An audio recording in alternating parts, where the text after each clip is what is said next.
Bismillahirrahmanirrahim. Esselamu Aleyküm değerli izleyenler. Rehber Gündem programıyla bu haftada karşınızdayız. Yine gündemin öne çıkan başlıklarını konuşacağız. Öncelikle stüdyodaki konuğumu sizlere tanıtmak istiyorum. Hüdapar Eğitim İşlerinden sorumlu başkanı Sayın Metin Kaya. Metin Bey, yayınımıza hoş geldiniz. Hoş bulduk. Hayırlı yayınlar. Sağ olun, teşekkürler. Değerli izleyenler, haftanın tabii öne çıkan başlıklarını konuşacağız dedik. Haftanın öne çıkan başlıklar arasında ne vardı? Önceki haftadan sarkmış olan önemli bir konu var. Müfredat, mülakat meselesi. Özellikle de öğretmen adaylarının son KPSS'de yüksek derece alıp da mülakata takılmaları, mülakat engeliyle karşılaşmaları 2 haftanın öne çıkan gündem maddesinden biriydi. Bu konuyu tekrar masaya yatırıp konuşacağız. Bununla birlikte yine seçmeli derslere 3 Ocak itibariyle başladık. Kur'an-ı Kerim dersi, siyer dersi, Kürtçe gibi dersler var. Bu konuda ailelerin, velilerin nasıl davranması gerektiği, nasıl hareket etmesi gerektiği ile ilgili konuşacağız ve aynı zamanda bu derslerin statüsünün değiştirilip değiştirilmemesiyle alakalı da konuşacağız. Çünkü toplumun genel beklentisi, kanısı, isteği şu: bu dersler seçmeli ders olmaktan çıkarılması gerekir, müfredat içerisinde dahil olması gerekir yönünde. Bunlarla beraber yine ilahiyat fakültelerini konuşacağız. İlahiyat fakültelerindeki eğitimcilerin, öğretim görevlilerinin, öğretim üyelerinin liyakat meselesini konuşacağız. İlahiyat fakültelerinin müfredatını konuşacağız. Yine benzer anlamda, manada İmam Hatip liselerinin de, İmam Hatip okullarının da durumunu bu anlamda konuşup değerlendireceğiz. Son günlerin çok konuşulan bir diğer konusu öğretmenlik meslek kanunu. Bu kanunun detaylarına ilişkin de konuşacağız. Teklif meclis başkanlığına sunuldu. Önümüzdeki günlerde yasalaşacağı bekleniyor. Öğretmenlerin beklentileri karşılanıyor mu, karşılanmıyor mu? Yine bunu da konuşacağız. Ve dış gündeme dair de şayet vaktimiz kalırsa önemli başlıklar var. O başlıkları da konuşup değerlendirmeye çalışacağız. Fazla da vakit kaybetmeden başlayalım istiyoruz. Şimdi Metin Hocam, tabii geçmiş haftadan başlamıştı mülakat meselesi, mağduriyetleri. Sarktı. 2 haftadır konuşuluyor. Çünkü büyük mağduriyetler söz konusu. İddialar bu anlamda vahim. Hüdapar olarak sizler de defalarca mülakat sistemine dair değerlendirmelerde bulunmuştunuz. Ne olacak? Bu mülakat sistemine ilişkin yaşanan sorunlar, mağduriyetler nasıl, ne zaman giderilecek? Öğretmenin talepleri nasıl karşılanacak? Bismillahirrahmanirrahim. Rehber TV değerli izleyicilerine hayırlı yayınlar diliyorum. Evet, bir haftadan beridir mülakat konusu gündemin ilk sıralarında. Çünkü sizin de bahsettiğiniz gibi bu anlamda ciddi mağduriyetler vardır. Şimdi bu mağduriyetler sistemin çarpıklığından kaynaklanan mağduriyetlerdir. Nedir? Daha önce de biz defaten belirttik. Daha mülakattan önce güvenlik soruşturmaları vardı. Güvenlik soruşturmalarını sözüm ona ikinci plana ittiler, mülakatı öne çıkardılar. Ama bundan önce, mülakattan önce yapılan bir sınav vardır. Kamu personeli seçme sınavı, yani KPSS diye adlandırılan sınav var. Yani şu ana kadar geçmişte özellikle öğretmen ataması yaparken ya da kamuya atama yapılırken KPSS puanına göre atama yapılır. Öyle sıralamasına göre, herkes tercihine göre gitmek istediği yere o puan sıralamasına gider, yerleşir, işine başlardı. Ama daha sonra 15 Temmuz'daki darbeden sonra sözüm ona işte devletin içerisine sızmış olan FETÖ'cüleri elleme bahanesiyle bir güvenlik soruşturması getirildi. Ardından mülakat getirildi. Ve bu şekilde devam etmeye başladı. Son haliyle bu yıl işte bu Ocak ayında ataması beklenen 15.000 öğretmen için bir mülakat sonucu, Aralık ayında bir mülakata çağrıldılar ve bir mülakat yapıldı. Şimdi ve bu mülakat sonucunda KPSS sınavında 93, 95, 80, 85 puan alan adaylarımız mülakatta 58, 55, 52 yani 66 puan alınarak bunlar elendiler. Yani şimdi şurada böyle bir çarpıklık var. Şimdi siz eğer bu işi mülakatla yapacaksanız bu sınavı niye yaptınız? KPSS sınavını niye yaptınız? Yani adaylarımız belki yıllardan beridir çalışıyor, hazırlık yapıyor. Bütün emeğini ona vermiş ve iyi bir sonuç yakalamıştır kendisine ve atama bekliyordur. 5 dakikalık bir mülakatla bütün bu emeklerini bir anda yok ediyorsunuz. Bu adalet anlayışına sığmaz. Hakkaniyet de değildir. Bu o adaya zulmetmektir. Bunun daha ötesine gidelim. Yani şimdi Bir öğrenci üniversite sınavına giriyor. Yani sınavı kazanıyor. Bir meslek kazanıyor bir anlamda. 4 yıl veya 5 yıl üniversite okuyor. Bitirdikten sonra o diplomayı hak ediyor. Şimdi siz o adamı o üniversite bölümüne gönderdiğiniz, yani diyelim ki işte öğretmenliğe gönderdiniz veya hemşireliğe veya başka bir bölüme geldi ya da mühendis olacak. Üniversiteyi bitirdikten sonra o diplomasını eline alacak ve gidecek. Yani şimdi bir mühendis diyecek ben mühendis oldum ve ben valla işte mühendis oldun ama o diplomanın bir geçerliği yok demektir. Niye yok demektir? Çünkü ben seni bir mülakata alacağım. Gerek eğer sen bu mülakatı geçemezsen o diplomanın bir anlam ifade etmez demektir bu. O zaman niçin bu kadar emek harcanıyor? Bu insan üniversiteye gitmese, belki kendi tarlada çalışsa yani bir şey kazanacaktır. İnşaatta çalışsa bir geleceğine bir yön verecektir ama getiriliyor 5 dakikalık sorduğumuz, yani mülakatta elenenlerden sorduğumuz veya bize ulaşanlar yani 5 dakika 4 soruluk bir soruyla yani soruların tamamına da doğru cevap versen bakıyorsun ki işte valla almışım 54 puan almışım. Bana 4 soru sordular. Ben anladığım kadarıyla onların istediği ya da ne bileyim ben kendi anladığım kadarıyla verdiğim cevaplar doğruydu ama 58 puan aldım. 56 puan aldım. Ellendim. O zaman burada bir şaibe vardır. Bunun giderilmesi lazım. Şimdi bunun çözümü nedir? Bunun çözümü ya sınav yapmayacaksın. Ben dersin ki ben sadece mülakatla. 5 dakikalık bir mülakatla da bir öğretmenin öğretmen olabileceği kriterini sen seçemezsin. Sen belirleyemezsin. 5 dakikada bu 5 dakikalık bir kararla işte bir komisyon içerisinde valla işte ben baktım ki bu öğretmenlik kabiliyeti yoktur. Ben elledim seni demektir. Bu doğru bir uygulama değil. Bu oradaki adaya zulümdür. Bu nedir? Şimdi ya sınav yaparsın.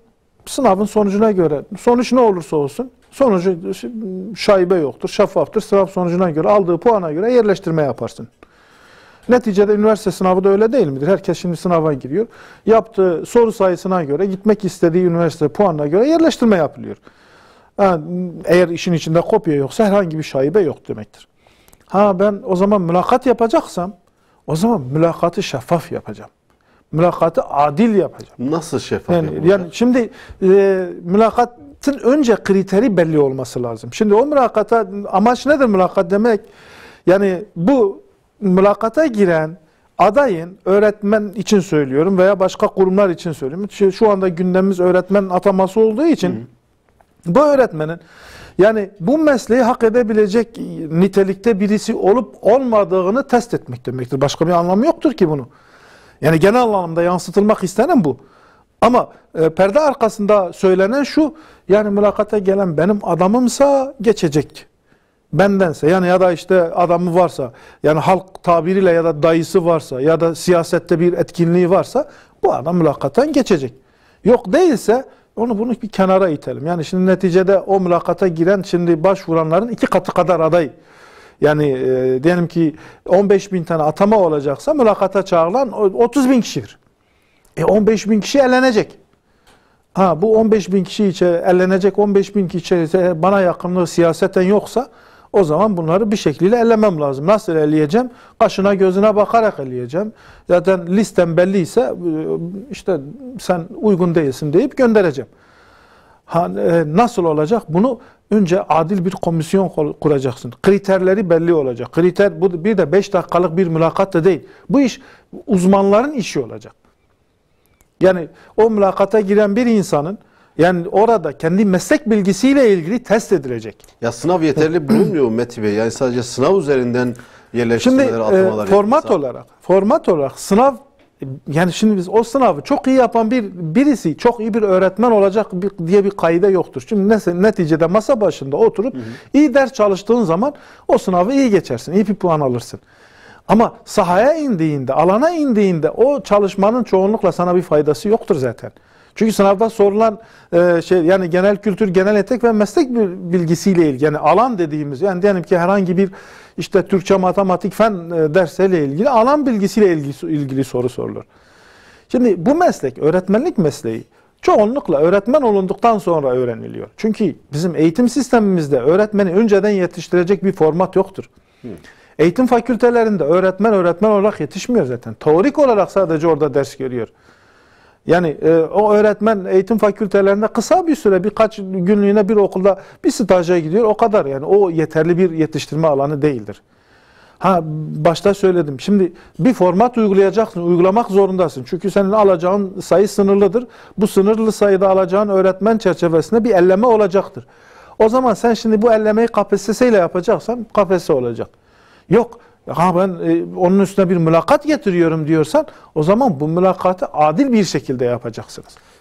Peki o zaman mülakat sistemine yönelik değerlendirmelerinizi Evet. aldıktan sonra seçmeli ders meselesine geçelim. Bu da önemli bir konu çünkü daha önceki yıllardan da tecrübe edindik. Veliler bu anlamda sorun, mağduriyet yaşıyor. Çünkü kimisi ya seçmeli derslerden haberi yok, haberi olan da okullara, okul yönetimlerine müracaat ettiklerinde istediği sonucu alamıyor. Çünkü derslikler oluşturulamıyor. Bunun da farklı nedenleri var elbette ki.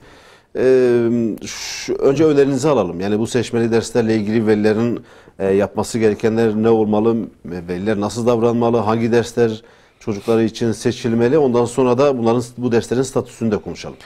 Şimdi aslında yani eğitim sistemimizde çarpıklıklardan bir tanesi de budur.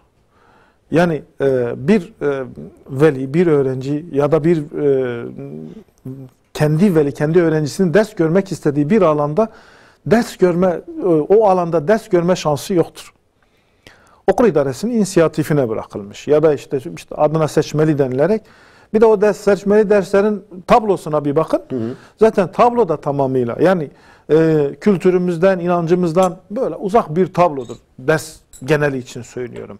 Ama bu tablonun içerisinde de ne ilginçtir ki işte Kur'an-ı Kerim dersi, siyer, Peygamber Efendimizin hayatını anlatan şeyler, bir de yaşayan dilleri de eklemişlerdir. Öbür tablo işte saz çalma, ne bileyim hani şimdi belki kültür olarak bu işi yapanlar bize kızabilir ama ben genel anlamda söylüyorum. Şimdi saz çalma diye ya da ne bileyim gitar, ud gibisinden bir bakın tabloya, tabloyu incelediğimde ben gördüm. Yani bu ülkede kaç insan buna meyledecek? Ya da sen özellikle mi buna öğrencileri yönlendiriyorsun? Tamam, elbette ki bunu çalmak isteyen insan için ona bir fırsat vermek lazım. Ama Müslüman bir ülkede yaşıyoruz. Müslüman ülkede yani Kur'an-ı Kerim dersinin seçmeli olması kadar ucube bir şey yok demektir. Ha, şimdi bunu da ne yapıyor? Şimdi böyle bir oldu bitiye getirmeye çalışıyorlar. Oldu bitiye işte şu anda 3 Ocak'la 21 Ocak arasında veli kendi çocuğu için ders seçecek ya da bildirecek. Şimdi gidin bütün okullara gidin. Velinin seçme şansı yok zaten. Niçin yok? Şimdi veli gidiyor diyor ki ben mesela diyelim ki ben çocuğum için yani 10 tane öğrenci olursa öğretmen, okul idaresi o alanda açmak zorunda. Gidiyor diyor ki ben çocuğum için işte saz kursu açacak bir işte seçmeli dersi vardı onu seçeceğim. Okul idaresi diyor benim böyle bir öğretmenim yok. Getiremem, bulamam. Yani ne var işte bende A, B, şu alanlarda öğretmen vardır. Vallahi ancak bunlardan seçebilirsin. Ha, diyelim ki seçtin. 10 tane seçtin. Bak ben öğretmen bulamazsam sonra demeyesin. Hani okul idaresi de kendi penceresinden haklı. Sonra ben bak öğretmen bulamazsam neticede nasıl öğretmen temin edilecek? Eylül ayında bu sefer ücretli öğretmen şeklinde bu alanda varsa yoksa başka bir öğretmen o derse girecek. O ders boş kalmamış olacak seçmeli olarak. Ama o öğretmenin vereceği şey yani o kendi alanın dışında vereceği dersin bir katkısı pek olmayacaktır. Şimdi nedir? İşte şu anda yani şimdi bu Müslüman ülkede hangi okulda diyelim ki normal gidiyorsunuz bir ortaokula işte Kur'an-ı Kerim dersi almak istiyorum. Ben çocuğum neticede 10 tane, 20 tane, 30 tane ben o dersi seçeceğim. Kaç tane ortaokulumuzda buna yeterli Kur'an-ı Kerim İmam Hatip ortaokullarının içinden çıkaralım. Kur'an-ı Kerim hocası vardır. Yoktur. Olmadığı için okul idaresi genelde örtbas ediyor. Ve velilerin birçoğu da bu konuda bilinçsizdir. Yani veli okul idaresi bir anlamda kendisini de güvenceye alabilmek için kendi okulunda bu seçmeli derslere girebilecek hangi öğretmen varsa o tabloyu koyuyor velinin önüne, veli de imzasını atıyor. Bu şekilde ders seçiliyor. Ve sonuçta ne diyor? Dersi veli seçti. Ne kadar demokratik bir seçim değil mi? Yani ülke sistemine baktığınızda veli seçmiyor. Okul idaresi seçiyor. Birçok yerde. Bazı yerlerde diretiyorlar. Şimdi Çıkın hemen şu bölgede dolaşın bütün okullara, desin ki ya ben çocuğumun Kürtçe yaşayan diller çerçevesinde Kürtçe dersini görmesini istiyorum. Kaç tane okul idaresi var, bende Kürtçe dersi verecek öğretmen vardır. Olur gel ben hemen sana seçeyim. Mümkün değildir. Sadece belki birkaç tane okulda bulunmakta, onun dışında yoktur.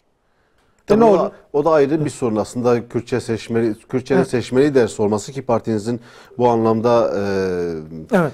Kürtçenin seçmeli ders olmasından öte talepleri var. Bununla birlikte yine Kürtçe öğretmen atamasının ana dilde eğitimin aslı eğitim olmasını, yani Kürtçe, Zazaca fark etmiyor. Yani her ırk, her kavim kendi ana dilinde eğitim görme hakkına sahiptir diyoruz. Evet. Yani şimdi eğer bir insan ana dili Kürtçe ise, Zazaca ise, Lazca ise, Kazakça ise, Boşnakça ise fark etmiyor. Bu topraklarda yaşıyorsa kendi ana dilinde eğitim görme hakkı vardır. Ve kendi ana dilini konuşma hakkı vardır. O ana dilinde de okulda ders görme hakkı vardır diyoruz. Bu haktır. Şimdi peki ben Metin Hocam şimdi şunu da belirtmek istiyorum. Yanılıyorsam düzeltin lütfen. 2021 yılında Kürtçe için atanan öğretmen sayısı 3. 3. Değil mi? Evet. Sahadan aldığımız bilgiler de 2500 Kürtçe öğretmeninin atama beklediğini söylüyor. Evet. Bu anlamda ihtiyaç olduğunu da söylüyorsunuz. Çünkü okul yönetimlerinden veliler seçmeli ders tercihi yaptıklarında olumsuz cevap alıyorlar. Peki neden hükümet, şimdi, Eğitim Bakanlığı bu anlamda da sorunu gidermek için adım atmıyor? Bu sorun bir bütündür. Şimdi önce okul idareleri velinin tercihine karışmayacak. Veliler bilinçlendirilecek. Veliler bilinçlendirilecek. Veli gidecek. Çocuğunun Kürtçe seçmeli dersini görmesini istiyorsa başvuracak. 3 kişi midir? 300 kişi midir? Başvuracak. O orada görünecek. Bir istatistik oluşacak orada burada. Görünecek. Ama maalesef okul idarelerimizin büyük bir kısmı sırf kendi rahatının bozulmaması için kendi kadrosunda ne varsa onu seçtiriyor. Sadece Kürtçe için söylemiyorum. Yani Kur'an-ı Kerim için de aynı şey. Yani siyer için de aynı şey. Yani dini bilgiler için de aynı şey söz konusudur. Veli kendisi gidecek ve veli bilinçlendirilecek ki veli gittiği zaman bu istatistik karşıya çıkacak. O zaman ona göre hükümete ya atama yapacak ya diyecek ben bu seçmeli dersi kaldıracağım. Ben istemiyorum diyecek. Yani bunun başka yolu yoktur. Ama şimdi neticede gittiği zaman şimdi bakanlığın önüne de o istatistik gidiyor. Yani okul idaresi kendi istatistiğini gönderiyor. Yani ulaşan bilgiler bakanlığa, orada hazırlanan kağıt üzerinde hazırlanan bilgi. Yani halkın konuştuğu değil, halkın istediği şeyler gitmiyor. Burada ciddi bir sorun da var. Yani okul idareleri karışmayacak. O zaman sorun da kronikleşiyor, düzelmiyor hiçbir zaman. Elbette ki. Yani şimdi hem kağıt üzerinde koyuyorsunuz sisteme ama bunun altyapısını oluşturmuyorsunuz. Şimdi altyapısını oluşturmadığın zaman elbette ki bu sefer böyle bir sorun çıkacak. Bunun çözümü şudur. Demin herkes gidecek. Yani bütün velilerimiz duyarlı bir şekilde gidecek, kendi çocuğu için, önce kendi inancı için ders seçecek. Okul idaresi nereden buluyorsa bulsun. O onun sorunudur. Madem ki devlet bunu koymuşsa o onun sorunudur. Bulsun onu. O dersi seçecek. Kur'an-ı Kerim'dir, siyerdir, ondan sonra ana dilinde eğitim görmek istiyorsa Kürtçedir, Zazacadır, Kazakçadır, Azericedir, Boşnakçadır. Bunların hepsini yaşayan diller arasında sisteme koymuşlar. Seçecek. O zaman devlet bu imkanı vermişse, seçme imkanı vermişse buna da çözüm bulacak. Orada görünecek ki bu sorun çözülebilsin. Yoksa okul idaresinin inisiyatifine bırakırsa böyle sorun gangrenleşip devam edecek. Peki. Metin Bey, gündemin bir diğer meselesi de ilahiyat fakültelerinde liyakat meselesi, eğitimcilerin liyakat meselesi. Geçtiğimiz günlerde 9 Eylül Üniversitesi İlahiyat Fakültesi öğretim görevlilerinden biri, ismi lazım değil, Hazreti Meryem hakkında asılsız nitelikte hezeyanlarda bulunmuştu. Çok tartışıldı, çok konuşuldu, gündemdeki bir konuydu. Farklı bir tartışmanın boyutlarını araladı. Denildi ki ya ilahiyat fakültelerinde böyle eğitim görevlisi mi olur? Yani Hazreti Meryem'e diz uzatacak, Hazreti İsa'ya iftira atacak şekilde bir eğitimci mi olur diye. O zaman biz de bunu konuşalım, tartışalım. Yani ilahiyat fakültelerindeki eğitimcilerin liyakat meselesini. Neye göre seçiliyor bunlar? Nasıl ilahiyat fakültelerinde görev alabiliyorlar ve öğrencileri nasıl yönlendiriyorlar? Şimdi bu ilk değil. Herhalde son da olmayacak. Öyle gözüküyor. Geçmişte de bırakın öğretim görevlisi, ilahiyat fakültesinde dekan olanların hezeyanlarını gördük. Yani bu anlamda yani İslam'a aykırı sarf ettiği cümlelerle haşir neşir olduk. Yazmış olduğu kitaplar çerçevesinde, yani özellikle yine ilahiyat fakültesi, hatta işte ismin önüne bir sürü ünvan dizen, profesör, doktor diye ünvan dizenlerin yazdıklarını okuduk. Bu ülkemizde ciddi bir sorundur. Yani sistem sorunudur. Eğitimde ciddi bir sistem sorunu var. Sistem problemi. Şimdi ilahiyat fakültesi. Şimdi biraz da empati yapalım. Yani düşünün, şimdi ilahiyat fakültesi Türkiye'de ne anlama geliyor biliyor musunuz? Mesela Avrupa ülkelerinde ya Hristiyan ülkelerde yani papaz yetiştiren okullar anlamına geliyor. Şimdi düşünün, Avrupa okullarında, üniversitelerinde papaz yetiştiren bir okulda böyle bir şey söylenirse kıyamet kopar. Ama maalesef yani ilahiyat bizim Müslüman bir ülkede, yani bu topluma yol gösterecek din adamları yetiştiren, akademisyen yetiştiren üniversitelerde bu dine hakaret eden insanlar yetişiyor. Yani kendi dinine hakaret eden insanlar yetişiyor. Bu eğitimciler eliyle. Elbette ki. Şimdi bu bir değildir. Yani sadece bu basına yansıyan tarafıdır. Bu anlamda şu anda ilahiyat fakültelerinde ciddi bir ayıklama yoktur. Yani orada kim ders veriyor, nasıl veriyor? Şimdi ismi ilahiyat fakültesi ama oraya da ders veren, yani akademisyenler için bir seçme kuralı yoktur. Yani şimdi namaz kılmayanlar, kılık kıyafeti uygun olmayan ve hatta yani İslam inancına karşı olduğunu söyleyip orada ders verenler. Ben daha ötesine gideyim. Yani ben inanmıyorum deyip de ilahiyat fakültelerini tercih eden öğrencilerle karşılaştım. O zaman niye tercih ediyorsun? Meslektir diyor. Ataması iyidir. Ben şu anda bunu tercih ediyorum. Benim için fark etmiyor. Ha matematik dersi anlatmışım, ha gitmişim orada işte ilahiyat fakültesinde din dersi anlatmışım. Benim önüme hep müfredat neyi koyarsa ben onu anlatırım. Ama anlatırken inanmadığımı da söylerim. Şimdi bu şekilde iki insanlar orada üniversiteyi bitiriyor, o demin bahsettiğimiz diplomayı alıyor ve sınıflarda bizim çocuklarımıza ders veriyor. Ders verirken de yani şuna da şahit olduk. Şahit olduk derken öğrencilerin getirdiği, valla ben haşa Allah'a inanmıyorum ama meslektir, gelmişim burada bu dersi anlatıyorum diyor. Diyen öğretmenlerle karşılaştık sınıflarda. Tamam, şimdi İnanmıyorsan o senin problemindir. İnanmıyorsan, ama böyle bir inanmayan birinin böyle bir yerde bizim durdurmamız, Müslüman bir ülkede durdurulması ayrı bir faciadır. Abi bu son dönemlerde özellikle son 1-2 yılda ilahiyat fakültelerinin artık deist yetiştiren kurumlar haline dönüştüğünü iddia edenler de var. Yani o eğitim müfredatı, ilahiyat fakültesinin içeriği, kapsayıcılığı çok tartışılıyor. Herhalde ilahiyat fakülteleri baştan sona eğitimcisinden müfredatına kadar birçok değişikliğe ihtiyacı var. Şimdi bu temelden başlıyor. Yani demin dedik ya, sadece ilahiyat fakültesi değil. Yani Türkiye'de ciddi bir eğitim problemi vardır. Eğitim sistem problemi vardır. Şimdi şu anlama geliyor. Yani ne hikmetlese iş, yani İslam inancına gelince kimseden ses çıkmıyor. Şimdi bir matematik öğretmeni matematik dersinde tarih anlatırsa emin olun kimse onu o derse sokmayacaktır. Ya da İngilizce dersine giren bir öğretmen İngilizce yerine Fransızca anlatmaya kalkışırsa ben eminim ki yine kıyamet kopacaktır. Ama ilginçtir işte, ilahiyatçılar, yani ismi ilahiyatçı olan bu insanlar yani İslam inancına aykırı şeyler anlatıyorlardır. Yani sanki bu dini yeniden keşfetmiş, sanki yeniden böyle bir şeylerin farkına varmış diye yeni bir din buluyormuş gibi ilahiyatçılar sınıflarımızda veya okullarda veya ulu orta ya da kitaplarında farklı farklı şeyler anlatmaya başladılar. Bu dini istismar etmek demektir. Bu yani Müslümanlara hakaret demektir. Bunun sorumluluğu hükümettedir. Bunun sorumluluğu idarededir. Bunun değiştirilmesi lazım. Ya ismini değiştireceksiniz, Yani ismi İlahiyat Fakültesinden çıkaracaksınız. Bu insanlar da kendi inancı çerçevesinde gider orada okul okur, inancını anlatır. Böyle bir önünü açarsın. O onun sorunudur. Ama yani haşa Allah'a inanmayan, bu dine hakaret eden insanların bizim çocuklarımıza, bizim dinimizi anlatmak kadar ucube bir şey yoktur. Anlatmak kadar kötü bir şey yoktur. Peki İmam Hatiplerle ilgili biraz ilahiyattan İmam Hatiplere gidelim. Siz sorunun genel bir sorun olduğunu söylediniz.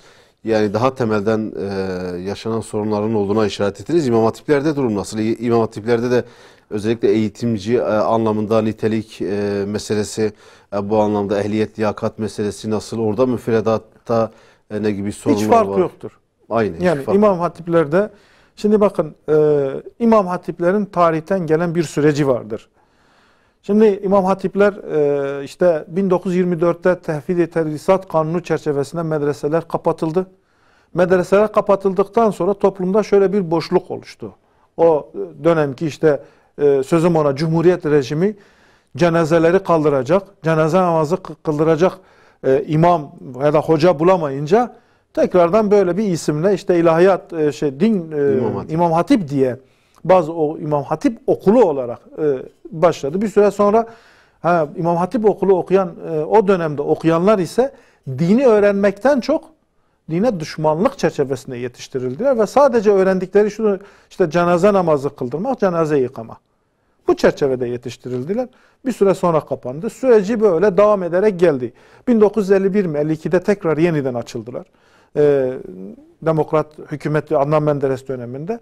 Ondan bu yana sayıları artarak devam ediyor. Ama bir süre sonra İmam Hatip okullarına bir misyon yüklendi. Yüklenen bir neydi misyon? İmam Hatip okullarından mezun olan insanlar yani imam ve hatip olarak yani topluma işte bizim bugünkü anladığımız şekilde camilere imam olarak namaz kıldıran ve bu topluma dinini anlatan din adamları şeklinde yetiştirilmeye başlandılar ve böyle bir misyon yüklendi. Ama bugünkü koşullarda baktığımız zaman bu misyonun çok çok uzağındadırlar. 28 Şubat çerçevesinde bunların önleri tekrar kesildi. Ortaokul kısmı kapatıldı. Fakat 2013'te tekrardan ortaokul kısmı yeniden açıldı. Eğitim öğretime başladı. Ama açılması bir şey getirmedi.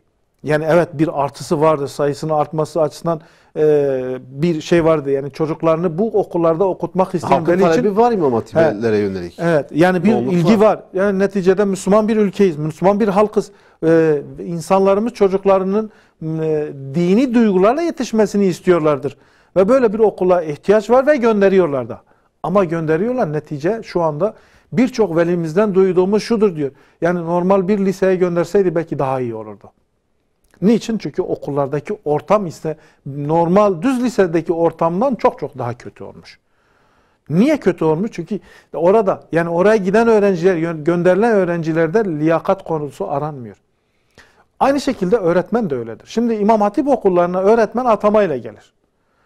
Atama yönetmeliği neyse adam şeye bakar. Hangi okul boşsa burada okulun niteliğine bakılmaz, içeriğine bakılmaz. Demin bahsettiğimiz işte ateist, deist tipli öğretmenler tercih ediyor İmam Hatip okuluna geliyor. Adam matematik dersinde din karşıtı şeyler anlatıyor. Fen dersinde yani ben inanmıyorum diyor. Ya da adam demin bahsettiğim işte şu ilahiyat mezunu olan bu hocalar bu sefer İmam Hatip okullarında görev alıyor. O karşıt düşünceli, o zehirli düşünceli bu sefer İmam Hatip okullarında çocuklarımıza zerk ediyorlar. Yani orada görev alan öğretmenlerin bir kısmı böyle. Şimdi neredeyse 1-2 aydır bununla ilgili bir çalışma yapıyoruz. Okulların büyük bir çoğunda ciddi bir sıkıntı vardır. Şimdi nasıl bir sıkıntı var? Şimdi okullarda ismi İmam Hatip okulu. Yani ortaokul ve liseler dahil. Şimdi öğretmenlerin bir kısmı sayı kestirmek mümkün değil. Çünkü böyle bir istatistiğe ulaşamadık. Namaz kılmıyor. Yani düşünün İmam Hatip yetişen yani imam yetiştiren bir okulda namaz kılmayan öğretmenlerin sayısı bazı okullarda yani kılanlardan daha fazladır. Kılık kıyafet problemi. Şimdi bayan öğretmenlerin bir kısmı kılık kıyafeti o kadar çirkindir ki yani artık velileri, öğrencileri rahatsız edecek derecede şeydir. Yani rahatsız edecek bir kılık kıyafet uygulaması. Bırakın namaz kılmanın ötesinde. Yani öğrenci sınıfta o öğretmeni dinlemekten rahatsız olduğunu söylüyor. Yani herhalde tasvir etmeye gerek yoktur. Yani bu anlamda aynı şekilde erkek öğretmenlerin de kılık kıyafeti uygun değildir. Bu öğretmen profili. Bu çerçevede öğrenci profili de bu şekilde şekilleniyor. Şimdi öğretmen aynı zamanda rol model demek öğrenci elbette için. ki. Tabii bu fiziki şartlarda öğrencinin karşısına geçti mi öğrenci de yanlış yönleniyor. Öğrenci de öyle. Şimdi öğrencilerin de İmam Hatip'e giden, şimdi veli ne diyor? Diyor ki benim çocuğum namaz kılıyordu. İmam Hatip'e götürdüm, gönderdim, namazı bıraktı. Yani işleyiş tersine dönmüş. Yoksa yani daha önceki yıllarda yani veli çocuğunu İmam Hatip'e gönderiyor, diyor ki bu benim çocuğum inançlı yetişsin. Yani bakıyorsun çocuk İmam Hatip'e gittikten sonra ibadetine başlamış, kendine bir çeki düzen vermiştir. Şimdi işleyiş tersine dönmüş. Diyor ki benim çocuğum yani kötü alışkanlıkları yoktu. Şimdi İmam Hatip okuluna gitmiş, kötü alışkanlıklar edinmiştir. Ya diyor benim kız çocuğum diyor. Yani ben İmam Hatip'e göndermeden önce diyor örtünüyordu, kapalıydı diyor. Şimdi diyor ben örtünmüyorum. Açılmış. Burada öğretmenlerin yönlendirmesi olduğuna inanıyorsun. Mutlaka. Şimdi öğrenci kendi kendine bu demin dediniz ya rol modeldir öğretmen. Şimdi önündeki rol modeli görünce öğrenci yanlış bir şekilde yönlendiriliyor. Bu fiziki tablodur. Yani bu fiziki tablonun düzeltilmesi lazım. Bir de öğretmenlerin ya da öğrencilerin İmam Hatip'te kendi aralarında tartıştıkları, yani öğretmenlerin yönlendirmeleriyle tartıştıkları şeyler. Yani İmam Hatip gibi bir okulda haşa Allah'ın varlığı tartışılıyor. Demin dedim, deist düşünceler almış başını gidiyor. Yani ama ben buraya geliyorum ama ben bir şey... Ya öğretmenin biri şunu söylemiş. Yani şimdi ibadet duadır. Ben yürürken namaz kılıyorum diyor. Öğrencinin zihninde oluşan tablo bu. Yürürken namazda kılınabilir. Rol model bu. Bir de ilahiyat mezunu aynı öğretmen. Evet. Ya da çok farklı şeyler söylüyor. Yani belki birkaç program yetmez bunları anlatmakla. Ama İmam Hatiplerin durumu yani şu anda bu şekilde. Şimdi hükümetin buna bir çözüm getirilmesi lazım. Çözümü aslında çok kolaydır. Yani öğretmen atamasına ek bir madde eklenecek. İmam Hatip okullarını tercih eden öğretmenlere şu şartlar haiz olması lazım. Bu şartları taşımayan öğretmen İmam Hatip okullarını tercih edemez. Bu şartlar da nedir? İnancına, ahlakına saygılı olacak, kılık kıyafeti İslam kurallarına uygun olacak. Yani ibadetini yerine getirecek. Bir öğretmen profili. Şimdi bazı meslek bölümleri, üniversite bölümlerinde mesela diyelim ki üniversitenin sağlık bölümlerinde tercih eden öğrenci için bile bir ek madde ekliyor. Diyor ki buraya tercih eden öğrenci forma giymek zorundadır. Yani stajda şu şartlarda forma giymek zorundadır. Aynı şekilde öğrenci için de İmam Hatip okulunu tercih eden öğrenci içinde şu şart, demin bahsettiğim şartlara haiz olacak öğrencinin bu okulu tercih etmesi zorunluluğu getirilmesi lazım. Bu öğrenci öğretmen. Bir de idareci vardır. Evet. Yani idarecinin de aynı şekilde olması lazım. Şimdi Kız İmam Hatip liselerimiz var. Kız İmam Hatip normalde meslek liseleri adı altında kız meslek liselerinin müdürleri, idarecilerin büyük kısmı bayan olmak zorunluluğu vardır. Kız İmam Hatip liselerinin müdürelerinin büyük bir kısmı, yani ulaştıklarımız için söylüyorum. Evet. Öyle demin söyledim, elimizde öyle bir istatistik yok ama başı açıktır. Namaz kılmayan idareciler var. Yani artık öğretmeni bırakın. Yani oraya idareci olarak atananlar namaz kılmıyor. Şimdi bunlar nasıl bir rol model olacak? Yani mescidinin olmadığı söylenen İmam Hatipler var. Mescit nasıl? Var mescit. Doğrudur diyor. Merdiven altına tahta koymuşlar İmam Hatip. Ve bu insanlar yetişecek, bize camide önümüzde imamlık yapacak. Ya da bizim çocuklarımızı dindar yetiştirmeye çalışacak insanlar buradan yetişecek. Yani liyakatli öğrencinin yetişmesi için İmam Hatiplerin de tıpkı ilahiyat fakültelerinin gibi yeniden ele alınması lazım. Gerekir diyorsunuz. Yani bu okullar kendi misyonunu taşıyacak seviyeye getirilmesi lazım. Ya da ismi değiştireceksin. Yani ismi İmam Hatip'i kaldıracaksın. Sıradan bir lise olacak. Veli oraya gönderdiği zaman yani diyemeyecek ya ben İmam Hatip'e gönderdim çocuğum inançlı yetişsin diye. Ve ben demin dedim namaz kılıyordu gönderdim namazı bıraktı deniliyor. O zaman veli normal bir liseye göndermişse lisenin şartları nasılsa o şekilde yetişecek. İsmine İmam Hatip demeyeceksin. Evet. Sayın Başkan, tabii gündemdeki bir diğer mesele de öğretmenlik meslek kanunu. Evet. Çok konuşuluyordu. Öğretmenlerin talebi vardı. Tabii öne çıkan bazı detaylar var. Yani meclis başkanlığına sunuldu. Mesela öğretmenlik mesleği, aday öğretmenlik döneminden sonra öğretmen, uzman öğretmen, baş öğretmen olmak üzere 3 kariyer basamağına ayrılacak. Bu var. 3600 ek gösterge meselesi var. Gibi bazı detaylar var. Genel olarak eğitim sendikaları söz konusu meslek kanununun sadece isminin güzel olduğunu, içeriğinin pek o kadar da öğretmenlerin taleplerini karşılamadığını ifade ediyor. Siz ne diyorsunuz? Evet, doğru söylemişler. Yani evet, öğretmenlik meslek kanununu değiştiriyoruz diye böyle büyük bir şey söylendi. Hı hı. Ama elbette ki anlatılan şeylerden iyi olan, güzel olan, sevindirici şeyler var ama öğretmenlik bu kadarıyla olmaması lazım. Hı. Yani ama bunların da bu düşünülen maddelerin değiştirilmesi bile yalnız başına yeterli değildir. Mesela orada bir adım atılmış olumlu ama yetersiz evet, diyorsunuz.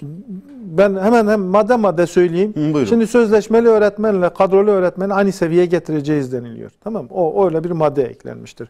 Şimdi zaten bu başlı başına bir problemdir. Şimdi bir öğretmenin mesleği içerisinde farklı seviyelere ait öğretmenlik ataması vardır. Şimdi biri kadrolu, biri sözleşmeli.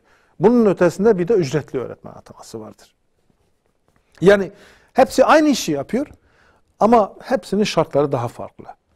Kadrolu bir öğretmen daha avantajlı. Sözleşmeli öğretmenin zorunlu şartları mevcut. Zaten ücretli öğretmen ise öğretmen diye kabul edilmiyor. Ama yani, öğretmenler ama aynı işi öğretmendir. yapıyor. Ama derse giriyor. Aynı şeyi yapıyor. Yani ücretli öğretmen bir okulda 30 saat derse giriyor. 30 saat ders ücreti alıyor. Aldığı ücret bir öğretmenin maaşının 5'te biri mi 6'da birine tekabül ediyor. Bilmiyorum, ben rakamsal olarak ölçmedim ama çok ciddi bir eksiklik vardır ama aynı işi yapıyor. Ondan daha çok yer alıyor. O da aynı üniversiteyi bitirmiş. Yani adil olmayan, haksız olan bir sistemdir. Yani başta bunun değiştirilmesi lazım. Tek kalemde atama yapacaksın. Bu kadar basit. Ya ihtiyaç Evet, var. bitti. Belli. Şimdi geçmişte şöyle bir sistem vardı. Mesela diyelim ki devlet öğretmen ataması yapıyordu. Kadrolu atama yapardı. Kadrolu atama yaptıktan sonra öğretmenler göreve başlardı. Bazı yerlerde ihtiyaç hasıl olurdu. İşte bazı branşlarda devlet bu sefer vekil öğretmen diye geçici olarak, yani işte 8 aylık 9 aylık vekil öğretmen diye bir öğretmen ataması yapardı. Yani o da yerel bazda kaç tane ihtiyaç varsa vekil öğretmen diye atama yapardı. Çok fazla bir fark yoktu. Cüzi bir maaş farkı vardı. O da aynı işi yapıyordu. Süresi dolduktan sonra ayrılıyordu. Yani bu sistem bundan bile çok daha iyiydi. Evet, şimdi ise kademe kademe getirmiş. Bir anlamda yani zulümdür. Yani sözleşmeli öğretmenle kadrolu öğretmen aynı üniversiteyi bitmiş, aynı şartlardan geçmişler ama hakları aynı değil. Bunu değiştireceğini söylüyor. Ama bundan önceki veya bundan sonra bu devam edecek mi? Bunun kökten değişmesi lazım. Yani bundan sonraki atama, bu Ocak'ta yapılacak 15.000 atama yine sözleşmeli diye geçiyor. Evet. Yani bunun kökten değişmesi lazım. Tek kalemde öğretmen ataması olacak ve herkesin hakları eşit olacak. Bunu değiştireceğiz deniyor. Henüz nasıl bir değişiklik olacak? Zaten sendikalar buna itiraz ediyor. Bütün öğretmenlerin aynı hakka sahip olması lazım. Şimdi öğretmenlerde kariyer, uzman öğretmenlik, baş öğretmenlik şeklinde bir şey getir. Evet, elbette ki 10 yıldır bu mesleğe emek harcayan bir öğretmenin çok daha, işte 10 yıl görev yapan bir öğretmen bir sınava tabi tutulacak. Sınavı geçerse 70 puan ve üstü alırsa bu öğretmen uzman öğretmen olarak görev alacak. Görevini 20'ye tamamlayan öğretmen bu sefer baş öğretmen olarak devam edecek. Kariyer olarak. Evet, kariyer olarak düşünce güzel. Yani birçok meslek grubunda zaten bu kariyerler vardır. Öğretmenlikte de olması düşünce bazında iyi. Ama bu şekilde yöntem olarak bize göre sakıncalıdır. Bu yöntem ne var sakıncalı. sakıncası nasıl? Şimdi öğretmen, 10 yıllık bir öğretmeni siz bir sınavla ölçemezsiniz. Şimdi neticede yapılan sınav nasıl olacak henüz ayrıntıları belli değildir. Şimdi düşünün. Şimdi ben şöyle bir örnek vereyim ki anlaşılabilsin. Şimdi sınava aldınız, öğretmen 70 ve üzeri puan aldı. Ve uzman öğretmen oldu. 10 yılını bitiren bir öğretmen. Evet. 70 ve üzeri puan aldı. Ama bu öğretmen sahada, alanda ki birçok öğretmenden daha başarısızdır. Aldığı puana göre değerlendirecek. Alandaki başarısı göz önünde bulundurulmayacak. Bakın alanda öyle başarılı öğretmenler vardır ki başarısı buraya yansımıyor. Bunu nasıl açıklayalım? Şimdi bakın öğretmenlerde her yıl başarılı öğretmenler için ödül veriliyor. Yani ilçede, illerde ödülü kim veriyor? Kim seçiyor? Kim işte maaşla ödüllendirme diye belli sayıda öğretmenlere ödüllendirme yapılıyor. Sistem nasıldır? O öğretmeni seçen o kendi müdürü değil, velisi değil, öğrencisi değil, başarısı değildir. Yani kurum amiri, il veya ilçe milli eğitim müdürleri, şube müdürleri ve kaymakamlık seçiyor. Peki ilçe milli eğitim müdürü veya kaymakam bu öğretmenlerin kaçta kaçını tanıyor? Sahadaki başarısından nereden haberdardır? Değildir. Önüne giden bir dönem bu öğretmenleri güvenlik soruşturmasına göre seçiyorlardı. Evet. Bakıyorsun öğretmen işte diyor yani ya da artık nasıl bir tablo koyuyorlar onların önüne. O tabloda kim isteniyorsa ona ödül veriliyor. Şu anda da halen devam ediyor. Şimdi kariyer basamakları için de böyle bir şey geldiğin zaman bunun yani adalet açısından ciddi sakıncaları vardır. Öğretmen sahada çok başarılı, çok iyi çalışıyor. Ama işte belirlenen sınavda iyi puan alamadı. Biri uzman olacak, uzman öğretmen veya baş öğretmen olacak. Yani ama sahada hiç tabiri caizse bir başarısı yok. Alanda bir başarısı yok. Yetiştirdiği öğrenci bazında, okul bazında bir başarısı yok. Bu öğretmen kariyer olarak en iyi basamaklara tırmanmış olacak. Bu doğru bir yöntem değildir. Yöntem nedir? Öğretmeni öğrencisi, velisi, okul idaresi ve yetiştirdiği öğrenciler belirleyecek. Başarısını onlar belirleyecek. Yani bakın öyle öğretmen vardır ki yani şimdi matematik öğretmenidir. Bir sınıfın dersine giriyor. Çok diğer taraflara gitmeye gerek yoktur. Bir sınıfın dersine giriyor. Öyle öğretmen vardır. Üniversite sınavında kendi öğrencisi başarı oranı çok yüksektir. Ama okulda hiç şey okunmaz. Ama öyle öğretmen vardır ki dersine girdiği öğrenci matematikten 0 çekiyor. Evet. Yani bu öğretmen uzmanlık sınavında veya baş öğretmenlik sınavında 70 ve üzeri puan alacak ve bu kariyer basamaklarında en iyi olacak. Ya da öyle öğretmen var ki ilkokullarda biz görüyoruz. Yani öğrencileri tabiri caizse halk dilinde zehir gibidir. Evet. Ama bu öğretmen hiç milli eğitimin ya da işte kaymakamlığın şeyinde yoktur, defterinde yoktur. Öyle öğretmen vardır ki yani 30 tane öğrenci okutuyor. Birinci sınıfta bir yıl bittikten sonra 5 tane öğrencisi ancak okuma yazmaya geçiyor. Ya da 4. yılın sonunda öğrencilerin büyük çoğunluğu enkazdır. Velilerine sorsan şikayetçi, okul idaresine sorsan şikayetçi. Yani meslektaşlarına sorsan şikayetçi ama bakıyorsun ki bu öğretmen maaşla ödüllendirildi. Ödül almış. Birçok öğretmen vardır. İşte adalet burada sağlanamıyor. Öğretmeni değerlendirecek olan nedir? Öğretmeni değerlendirecek olan öğrencisidir, velisidir, okul idaresidir. Onun yetki o alandır. Öğretmeni milli eğitim müdürüyle kaymakamlık ya da bir sınav ölçemez onu. Peki Sayın Başkan, ilk bölümün de yavaş yavaş sonuna doğru geliyoruz. Bir de özel okullardaki öğretmenlerin durumunu konuşalım dilerseniz. Bu pandemi sürecinde neredeyse zamlanmayan hiçbir şey kalmadı. Hemen her sektörde birçok ürüne, malzemeye zam geldi. Piyasa şartları değişti. Eğitim de zamlandı. Eğitim de pahalı olmaya başladı. Özel okullar da fiyatlarını artırdı. Ancak özel okullarda eğitim veren öğretmenlerin bu anlamda sorunları var. Burada fiyat artarken bunların ücretine neden fiyat artmıyor? Hala asgari ücret ve asgari ücretin altında çalışan öğretmenler olduğu iddia ediliyor. Şimdi öğretmenlik meslek kanununda sendikaların itiraz ettiği başlıklardan bir tanesi de budur. Özel kurumda çalışan öğretmenlerin de bu şartlara dahil edilmesi, devlet güvencesi altına alınması. Şimdi biliyoruz ki özel kurumlarda, özel okullarda çalışan öğretmenler devlet kurumunda çalışan öğretmenlere göre daha fazla çalışıyor. Daha fazla efor sarf ediyor. Daha çok gayret ediyor. Yoksa orada barınamaz zaten. Ha bu anlamda da daha fazla efor sarf etmesine rağmen özellikle son dönemlerde bu öğretmenlerin büyük bir çoğunluğu zaten asgari ücret düzeyinde çalışıyor. Ha bu yıl asgari ücret çok çok yükseldi. Yani büyük bir kısmı muhtemelen o seviyede devam edecektir. Artık bu kurumların inisiyatifine kalmıştır, vicdanına kalmıştır. Ha fakat yansıyan budur. Yani şu anda ciddi şikayetler vardır. Yani bu öğretmenler büyük kısmı asgari ücretin ya eski fiyata devam edecektir. Çünkü öğretmenler dönemsel olarak sözleşmelerini yapıyorlar. Evet. Yıllık yapıyorlar. Bir yıl süresi içerisinde hangi fiyata anlaşmışsa o fiyata devam edecektir. Bir yıl bittikten sonra ya devam edecek ya başka bir kuruma gidecektir veya gidip evinde oturacaktır. Ama bunların devlet güvencesi altına alınması lazım. Yani rakamlar 160 bin üzerinde özel kurumda çalışan öğretmenin varlığından bahsediyor. Bu resmi rakamlar.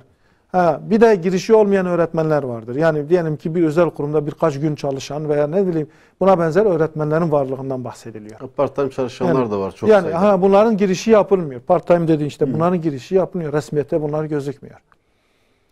Şimdi bunların da devlet güvencesi altına alınması lazım. Şimdi özel kurumlar, özel okullar, kolejler devletin bir anlamda bir kısım yükünü kaldırıyor. Bu yükünün kaldırılmasının sebebinden dolayı da devletin bu okulları güvence altına alması lazım. Sonuçta bu okullar açılırken bakanlığın izniyle açılıyor. Bu öğretmenler atanırken, özel kuruma atanırken kaymakamlık veya valilik onayıyla ataması yapılıyor. Hiçbir özel okul kendi başına bir öğretmen alamıyor. Yani şu özel okula atanan öğretmenler de güvenlik soruşturmasından geçiyor. Hesabına gelmeyeni atamıyor. O zaman sen bu şartları getirmişsen bunu da devlet güvencesi altına alacaksın. Bunun koşullarını hükümet belirleyecek. Hükümet belirleyecek. Yani özel sektörde çalışan bir öğretmenin şu şartlarda çalışması lazım. Yoksa ben bu kurumun çalışmasına müsaade etmeyeceğim. Kalite bazında da fiyatlarının alt ve üst sınırlarının, okulların alt ve üst sınırlarının da belirlenmesi lazım. Yani şimdi evet bir rekabetin olması lazım. Fakat bir alt ve üst sınır olması gerekiyor. Bunun bir hesabı vardır. Yaparsın. Yani en fazla alacağın bir öğrenci fiyatı bu kadar olabilir. En düşük de bunun altında da öğrenci alamazsın. Belirleyeceksin ki o kurumlar da ayakta kalabilsin. Yani bu pandemi süreci içerisinde bu kurumlar da darbe yedi. Ama darbe yiyen bu kurumların devlet konusunda bir destek verip vermediği bilmiyorum. Fakat sonuçta oraya giden de bizim çocuklarımızdır.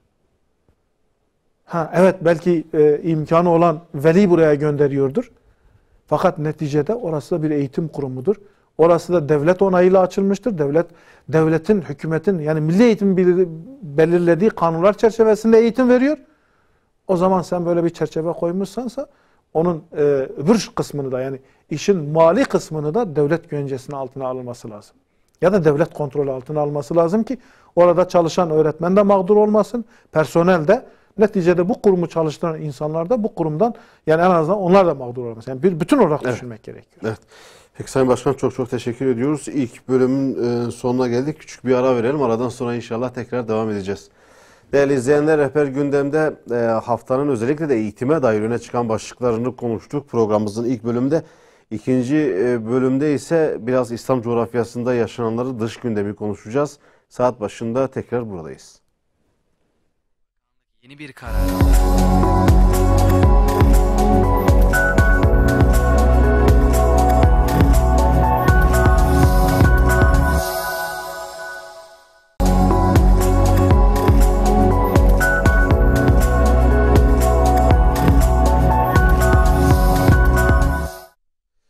Değerli izleyenler, saat başında tekrar sizlerleyiz. Programın ilk bölümünde iş gündemi öne çıkan başlıklarını, özellikle de eğitime dair öne çıkan başlıkları konuştuk. Ekranlarını yeni açanlar için hatırlatayım. Hüdapar Eğitim İşlerinden sorumlu Genel Başkan Yardımcısı Sayın Metin Kaya Beyefendi yayın konuğumuz. Metin Bey, ikinci bölümde de biraz eğitim sürecinin dışına çıkıp dış gündemde önemli gelişmeler var. Onları da dilerseniz biraz konuşalım, değerlendirmelerinizi alalım. Filistin'de 2021 yılında zaten Siyonist işgal rejiminin 70 yıldır sürdürdüğü o zulüm politikası sürdü. 2021 yılında bu biraz daha şiddetlendi. işgal politikaları daha yaygınlaştı. Kudüs'ün Yahudileştirilmesi için daha yoğun adımlar atıldı ve bir de normalleşme süreçleri vardı. Körfez ülkelerinin işgal rejimiyle geliştirmiş olduğu o süreçten bahsediyoruz. İhanet süreci diye nitelendirilen o süreçten. Baskılar daha da arttı 2021'de. Biraz Filistin'de yaşananları 2021 sürecini özellikle de Ebu Hevvaş Filistinli esir malumunuz. O da 150 güne yakın bir açlık grevi vardı. İşgal zulmüne, Siyonist zulme karşı direnişi kazandı en nihayetinde. İşgalciler geri adım atmak zorunda kaldılar. Filistin'de olup bitenlerle ilgili, son gelişmelerle ilgili nasıl bir değerlendirme yaparsınız? Şimdi Siyonist rejimin cesareti Müslümanların suskunluğudur. Yani Müslümanların birlik ve beraberlik içerisinde hareket etmemesidir. Bir hançer gibi bu coğrafyadaki Müslümanların coğrafyasına saplanmış bir zehirli hançer gibi orada duruyor. Bakın 1948'den bu yana bir bakın Filistin'in haritasının renklerine. Küçücük bir yer iken şu anda koşullar tersine dönmüş. Her gün oradaki Filistin'deki Müslümanların evlerini yıkarak, arazilerini işgal ederek, zeytin bahçelerini imha ederek yeni yeni yerleşim yerlerini açıyorlar kendilerine. Yani bunun ötesinde de sokak ortasında gencecik çocuklar, ondan sonra yaşlı çocuk, kadın demeden Filistinlileri katlediyorlar. Ama dünyadan ses çıkmıyor. Kameraların karşısında. Yani o kadar umursamaz hale gelmişler ki nasıl olsa biz yapıyoruz, dünyadan ses çıkmıyor.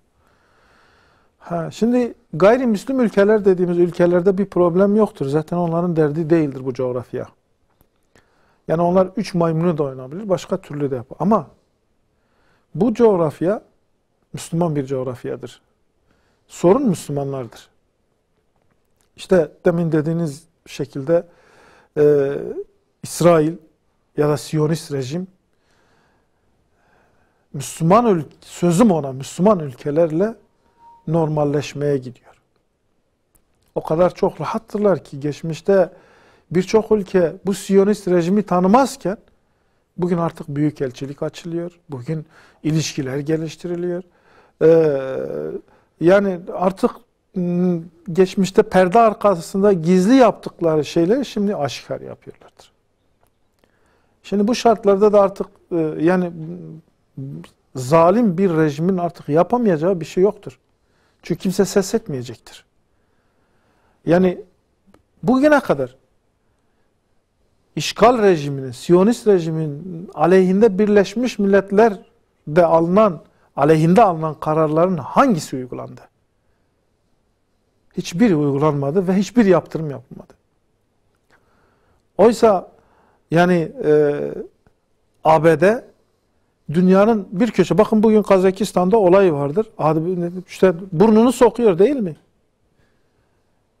Yani bugün Filistin'de olanların kaçta kaçı Kazakistan'da oldu da ABD hemen burnunu sokuyor.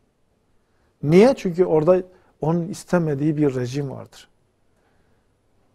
Bugün işgal rejimi Filistin'de yani yapmadığı kalmadı. Yani ABD'den bırak tepki göstermek, Birleşmiş Milletler'de getirilen aleyhteki kararları veto ediyor. Veto hakkına sahip ya. Yani işte gayrimeşru çocuğu deniliyor ya İsrail için ABD'nin. Gayrimeşru çocuğudur, onu koruyor. Ama dünyanın öbür köşesinde de sözüm ona en ufak bir şey olsa insan hakları adı altında yani bütün dünyayı ayağa kaldırıyor. Niye? Çünkü orada hesabına gelmiyor. Demek ki şu anda Filistin'i işgal eden sadece İsrail değildir. Yani ABD'dir, İngiltere'dir ve bunun uzantılarıdır. Daha geçtiğimiz hafta 3 milyar dolarlık askeri anlaşma yapıldı işgal rejimiyle ABD arasında. Bu bilinendir. Bir de bilinmeyenler de vardır. Yani ABD bugün işte mesela nükleer anlaşma için ya da İran'ın nükleer çalışma yapmaması için ambargo uyguluyor değil mi? Ya işte yıllardan beridir habire masaya oturuyoruz, ya oturduk, kalktık ve İran'ın bütün birçok şeylerine engel koyuyor ve ambargo uyguluyor. Yani dünya ülkeleri arasında ticaret yapmasından tutun bütün siyasi ilişkilerine şu anda ABD'nin ciddi bir ambargosu vardır. Niye? Sebep işte nükleer çalışma yapmasın. Yani aslında atom bombası diye bir şey söz konusu değil yani. Enerjiye de müsaade etmiyor. Yani nükleer çalışmadan elde edilecek enerjiye de bile müsaade etmiyor İran'da. Ama İsrail'de onlarcası vardır. Niye? İşte dünyanın şeyini tehdit ediyor. Oysa bugün dünya için en büyük tehdit İsrail'dir. Siyonist rejimdir. Yaptıkları ortadadır. Ha tamam, biz ABD'yi anladık. Orada bir problem yok. Çünkü neticede küfür tek millettir. Evet. Ama şu küfrün peşine takılan Müslüman ülkeler ne yapıyor? Şimdi bırakın artık bir dönemde bu Müslüman ülkelerin yani idarecileri belki ABD'nin peşinde koşuyordu. Şimdi yavaş yavaş halklarından da ses çıkmıyor. Tepki gösterilmiyor. Yani bu geçmiş işte bu haftaki yılbaşı kutlamaları Avrupa ülkeleri yasakladı. Arap ülkelerinin tamamı yılbaşı kutlamaları yaptılar. Geçmişte yasak olan bunun yılbaşı kutlamaları, içkili kutlamalar birçok Arap ülkesinde yapıldı. Basına öyle yansıdı. Belki daha ötesi de vardır.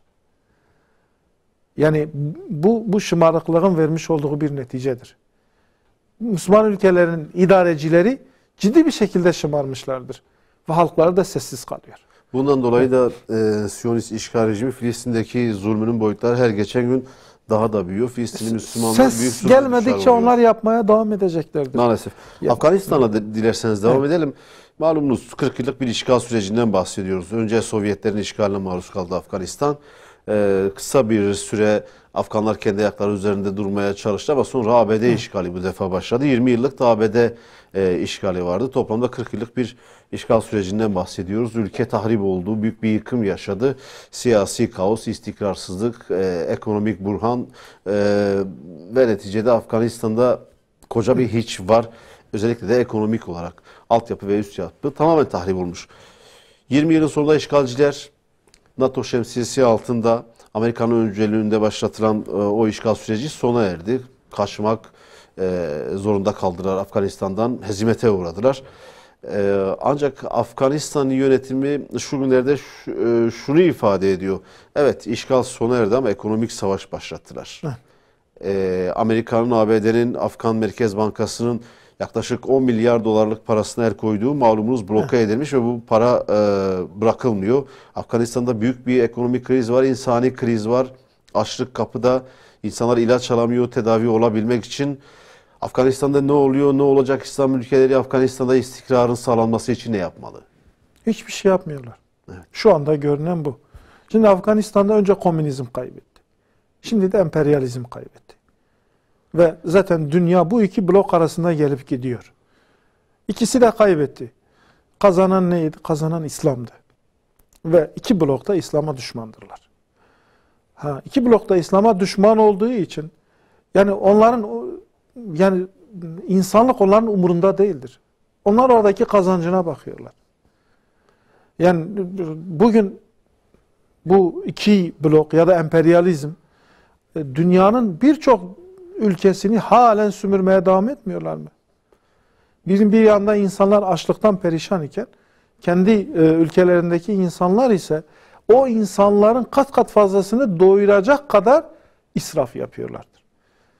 Her yıl işte ciddi rakamlar yansıyor. Ne kadar ekmek çöpe gidiyor, ne kadar gıda çöpe gidiyor ve bir yandan da gıda krizinden bahsediliyor. Bugün sorun nedir? Bugün sorun hazmedememeleridir. Afganistan'da Müslümanların kazanmasını dünya hazmedemiyor. Evet, dünya hazmedemiyor ama demin söylediğimiz gibi Filistin'de yaşanan sorun gibi Müslüman ülkeler ne yapıyor? Yani Sovyetler Birliği dağıldıktan sonra Sovyetler Birliği'nin şemsiyesi altında kendisine işte devlet kuran Batı endeksli ülkelerin tamamı hemen tanındı. Bütün dünya ülkeleri tanıdılar. Ama Çeçenistan'ı kimse tanımadı. Niye? Çünkü İslami endişelerle çıktı. Bugün aynı şey başka bir dünya ülkesinde olmuş olsaydı Afganistan'da bütün dünya ülkeleri onu tanımak için sıraya gireceklerdi. Maalesef şimdi Amerika müsaade etmediği için Müslümanlar da tanımıyorlar. Yani bunu gösteriyor. Şu anda bütün Müslüman ülkeleri Amerika ne kadar izin verirse o kadar tanıyabileceklerdir. Ki Doha'da Afganistan araya girdim Evet. ama Katar'ın başkenti Doha'da Afganistan müzakereleri ABD ve Taliban arasında yürütülürken masadaki ABD bütün NATO ülkelerini, bütün batılı ülkeleri aslında temsil ediyordu ve orada Evet. Taliban'a bir söz verilmişti. O söz de kurulacak yeni hükümetin tanınacak olmasıydı. Taliban bu verilen sözünde, bu anlaşmanın içerisinde var olan bu maddenin de yürürlüğe konmadığını, hala birçok ülkenin, dünya ülkesinin Afganistan hükümetini tanımadığını ifade ediyor. Böyle bir ikiyüzlülük de var. Şimdi Amerika ya da ABD için geçmişten çok sarf eden cümlelerden bir tanesi büyük şeytan. Evet. Şeytan bugüne kadar sözünü tutmamıştır. Şeytanın görevi aldatmaktır. Allahu Teala ona o görevi vermiştir, yani aldatmaktır. Yani Amerika, ABD bu anlamda yani hangi dünya ülkesinde kendi aleyhine olabilecek bir konuda söz vermiş de sözünü tutmuştur. Bir sürü örneği vardır. Yani Filistin'den tutun Yemen'e kadar, Çeçenistan'a kadar, İran'a kadar vermiş olduğu sözlerin hiçbirini tutmamıştır. Bana göre Afganistan orada şöyle bir hata yaptı. Yani Afganistan'daki yani ABD'nin hiçbir askerini bırakmayacaktı. Yani önce o güvenliğini garantiye aldıktan sonra ondan sonra diyecekti önce bizim güvenliğimiz, tanınmamız ve demin bahsettiğiniz o 10 milyar dolar paranın iadesi ve biz madem ki barışsa barıştır. Barış böyle olacak. Nedir? Amerika diyor ki ben söyledim ama yapmadım diyor. Bugüne kadar özellikle Türkiye çerçevesine de baktığımız zaman Türkiye Cumhuriyeti'ne vermiş olduğu sözlerden kaç tanesini tutabilmiştir ya da tutmuştur. Tutmuyordur yani. En nihayetinde Afganistan'da büyük bir insani kriz oluşuyor. Geçtiğimiz hafta da Rehber TV ekranlarında da takip etmişsinizdir. Umut Kervanı Vakfı'nın Afganistan'a yönelik başlatmış olduğu bir yardım kampanyası vardı. Afganistan'ı konuşmuşken bu yardım kampanyasının sürdüğünü de aktararak devam edelim. Yemen'e geçelim dilerseniz. Çünkü doğrusu İslam coğrafyasında hangi ülkeye bakarsak siyasi ve ekonomik krizle boğuştuğunu görebiliyoruz. İç çatışmalar, iç savaşlar yaşandığını görüyoruz. Bu ülkelerden biri de Yemen. Yaşanan iç çatışmalardan dolayı orada da büyük bir insani kriz var. Birleşmiş Milletler verilerine göre 22 milyon insan gıda kriziyle karşı karşıya ve 14 milyon insan da ölüm riskiyle karşı karşıya. Böyle bir ülkeden bahsediyoruz. Yemen için artık ne yapabiliriz? Yemen için neler yapılabilir? Belki de benzer şeyler söyleyeceksiniz ama bir Yemen gerçeği de önümüzde duruyor. Şimdi Yemen'le Afganistan krizi arasında bir fark yoktur. Bunların temel sorunu Müslüman ülkelerdir. Yani bugün Afganistan'daki Müslümanların yani bu topluma ihtiyacı yoktur. Yani Müslümanların yapması gereken nedir? Tabiri caizse bu Müslümanlara elini uzatıp onların imkanlarını genişletebilmeleridir. Yani gidip orada yatırım yapsınlar ya. Gidip oradaki Müslümanlara el atsınlar. Yani bu insanlara ile sürekli ben ekmek veriyorum tarzından düşünülmemesi lazım. Yemen'de şöyle yani Afganistan'a göre şöyle bir fark var. Yemen'de halen savaş devam ediyor. İç savaş devam ediyor. Ve Yemen'deki savaşın müsebbibi ise tek başına ABD veya uzantıları değildir. Yemen'deki savaşın müsebbibi Suudi Arabistan'dır ve uzantılarıdır. Yani Maşa üzerinden gidiyor Yemen'deki savaş. Ve Yemen'deki Müslümanları katleden yine başka bir Müslüman ülkedir. Ve bunu bildiği halde kendileri yani dünya kadar ekmek veya gıda israf ederken Yemen'deki gencecik insanlar veya çocuklar açlıktan ölüyordur. Evet. Yani bunun sorunu yine Müslüman ülkelerdir. Müslüman ülkeler bir araya gelemediği sürece bu kriz devam edecektir. Ve bunun öncülüğünü yapması gereken liderlerin olması gerekiyor. Ve bunun baskısının halklardan olması lazım. Kendi halkından olması lazım. Yemen kimdir? Yemen yani Arap ülkesidir. Yani Suudi Arabistan altında yani Arap ülkeleri, başta Arap ülkeleri sonra diğer bütün Müslüman ülkeler yani halkıyla birlikte buna karşı çıkması gerekiyor. Seslerini yükseltmeleri gerekiyor. Ne zamana kadar gidecek? Bugün İslam ülkelerinin en büyük problemi bir araya gelememeleri, sağlıklı diyalog kuramamaları, ortak bir birliktelik oluşturulamamaları. Yani biraz da bundan kaynaklanıyor diyorsunuz. var olan Yani sorunlar. Suriye'deki sorun yine aynı değil midir? Hı. Yani bugün Suriye'de bir iç savaş vardır. Suriye'de barışla ilgili ABD ile ve Rusya görüşüyor. Yani Suriye barışını sağlamak için Amerika, o zaman yani orada Suriye'de kim savaşıyor? Kuklalar. Öyle gösteriyor değil mi? Şimdi kuklacılar görüşüyor barış için ama ölenler kuklalardır. Zulüm gören oradaki insanlar, oradaki halktır. Fakat sorun yine onlar değil. Sorun yine Müslüman ülkelerin liderleridir. Müslüman ülkelerin alimleridir. Yani Müslüman ülkelerdeki önder insanlardır. Evet, belki halk bazı şeyleri düşünemeyebilir fakat Müslüman ülkeleri yani kendi liderlerini bir araya getirebilmek için baskı yapmaları lazım. Baskı oluşturmaları lazım. Yani ne oldu? Bakın işte Mısır'da aynı örnek değil miydi? Yani Mısır ABD'nin istemediği bir rejim olduğu için ne yaptı? Darbeyle getirdi. Dünyanın hangi ülkesinde darbe olsaydı ABD hemen silahlı müdahale yapardı. Ama Mısır'daki darbeye destek verdi. Halen devam ediyor. Yani niye? Çünkü diyor ki ben istemediğim bir rejime müdahale ederim. O zaman Müslüman ülkelerin bir araya gelmesi lazım. Birlik içerisinde hareket etmesi lazım. Yani bu ülkeler bazında, liderler bazında, alimler bazında maalesef ne ülkelerimiz bir araya gelebiliyor, ne alimlerimiz bir araya gelebiliyor. Biraz daha çok bu süreçte İslam ülkeleri de artık Batı ülkeleri gibi ulusal çıkarları mı öncelemeye başladı? Ulusal çıkarlar biraz daha ümmetin, İslam toplumunu, İslam milletinin çıkarlarından önce gelmeye başladı sanırım. Ve sorunları da bu yüzden, bu nedenle yaşıyoruz.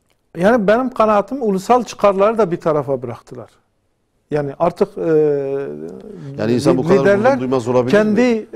yani eğer varsa partisinin, varsa ailesinin, yani bugün Suudi rejimi sadece ailesinin çıkarlarını öncelemiş. Yani ulusal çıkar desen neticede yani o bölgede yaşayanların hepsi aynı topluluktur. Yani kendi ailesinin çıkarlarını, hatta kendi açısından saltanatını sağlamlaştırabilmek için kendi ailesine bile operasyon yaptı geçen yıllarda. Ailesinden ona karşı olabilecek insanların tamamını ya katletti, ya hapsetti, ya da malına el koydu Suudi rejimi. Yani ulusal çıkarların da ötesine, ulusal çıkar olsa en azından kendi ulusunu, kendi halkını muhafaza edecek. Kendi halkını bırakmış yani. Şimdi Suriye'deki savaş yani ulusal çıkar olsaydı bu aşamaya gelir miydi? Yani Esed'in kendi şahsi çıkarları için Suriye'de savaş bu kadar uzadı. Yani ulusal çıkarların da ötesine geçilmiştir. Anladım. Peki Sayın Başkan, çok çok teşekkür ediyoruz. Süремizin de sonuna geldik. Davetimizi kırmadınız, kabul ettiniz, buralara kadar zahmet ettiniz. Bir kez daha teşekkür ediyoruz sizlere yayına katkınız için. Ben teşekkür ederim. Sağ olun. Tekrardan hayırlı yayınlar. Değerli izleyenler, bu akşam da Rehber Gündem'in sonuna geldik. Önümüzdeki hafta farklı konu başlıkları, gündemin öne çıkan başlıkları ve farklı bir konuğumuzla tekrar karşınızda olmak umuduyla Allah'a emanet olun.